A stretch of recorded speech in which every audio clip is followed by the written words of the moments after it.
Il est maintenant temps d'aborder le sujet de la socialisation. Le chien est un être sociable par définition.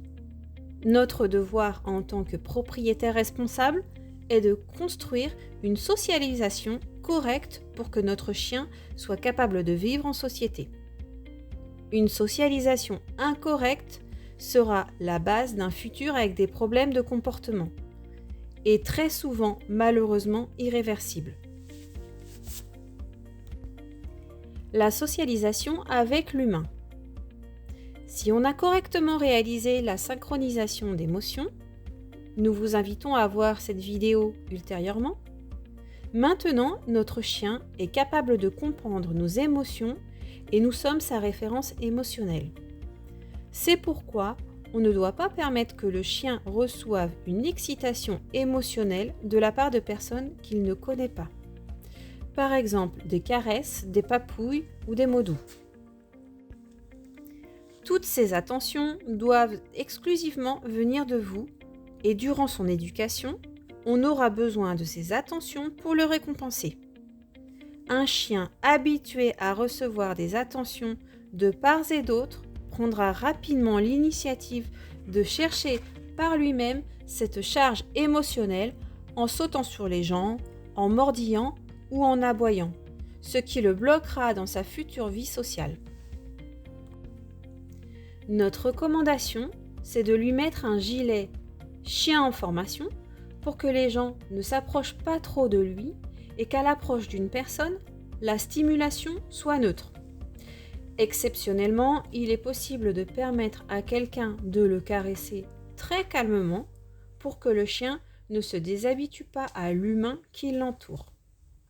N'oubliez pas que tout l'apprentissage que reçoit le chiot entre 2 et 6 mois, qu'il soit positif ou négatif, restera ancré dans son comportement adulte. La socialisation entre chiens.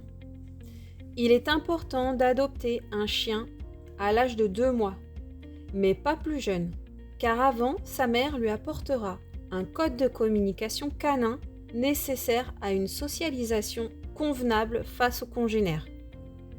Après cette période avec sa mère, nous devenons responsables de sa socialisation. La règle est simple. Privilégiez la qualité au lieu de la quantité.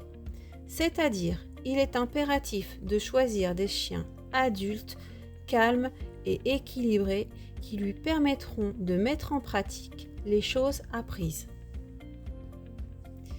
On évite qu'il côtoie de jeunes chiens remplis d'énergie, non canalisés, qui risqueraient d'effacer le travail d'éducation qu'il a acquis auprès de sa mère dès le plus jeune âge. Si on le laisse tout le temps jouer avec tous les chiens qu'il croise, son envie de jeu sera systématique à chaque sortie et on ne pourra pas profiter d'une balade calme en sa compagnie. Souvenez-vous qu'un chiot est fragile et peut facilement se blesser s'il joue brusquement avec des chiens plus âgés que lui et sans contrôle. Les parcs canins sont très déconseillés, car nous y retrouverons tous les éléments négatifs pour une bonne sociabilisation de notre chien. L'environnement. Il est très important que notre chien s'habitue à marcher sur différentes superficies. On peut commencer un premier exercice en le faisant marcher dans la maison, comme dans la vidéo, et pendant les balades, rechercher différentes superficies en augmentant la difficulté petit à petit.